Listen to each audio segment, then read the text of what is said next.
Breaking news now. All numbers are in for the November 6 elections. These are for the Senate and governor's races. Here are the numbers as of the noon deadline today. With 100% of precincts reporting, Republican Rick Scott leads Democrat Bill Nelson in the Senate race by a very thin margin. Scott is up by around 12,500 votes. That's within 0.15%.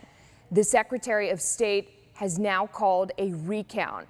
In the race for governor, Republican Ron DeSantis leads Democrat Andrew Gillum by more than 33,000 votes. This is within 0.41% of the vote that should trigger a machine recount. Again, we are waiting for official confirmation on that from the Secretary of State. Now, here would be the timeline, what it looks like. Palm Beach County plans to be ready for a recount starting this afternoon. St. Lucie and Indian River counties by either tomorrow or right after a recount order is issued. Martin County by Monday and Okeechobee County by Tuesday. All recounts have to be finished by November 20th. A lot of moving parts in this story. Palm Beach County's Supervisor of Elections has submitted a list of ballots to the state. And WPTV News Channel 5's Amy Littman is live inside the tabulation center in Riviera Beach with the update. Amy, what can you tell us?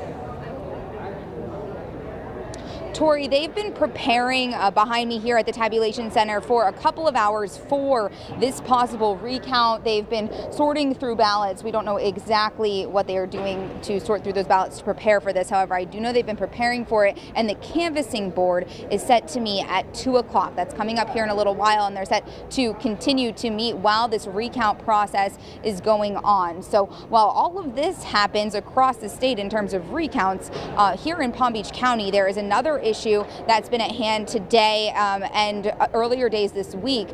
Susan Booker, the Supervisor of Elections, was in court this morning for a hearing to extend a deadline to get ballots that were damaged or questionable ballots that were duplicated to the Rick Scott campaign. And that deadline was 10 a.m. today. At 8:30 a.m. we were all at a hearing about it. And during that time, the judge denied the reconsideration of that deadline. However, she did end up moving it to noon. Now, noon came and went today. There were attorneys for Rick Scott's campaign who were here watching things go on this morning before noon today. But I was told by Susan Booker that canvassing for those duplicates will be happening this afternoon. So we are unclear at this time exactly if that deadline was met. Now, Susan Booker did make it clear that to the judge that they weren't going to be able to meet that deadline because the process to get the Rick Scott campaign, everything they're asking for with those questionable ballots, would take 2 days. And now, of course, this is on top of the recount going on here as well. So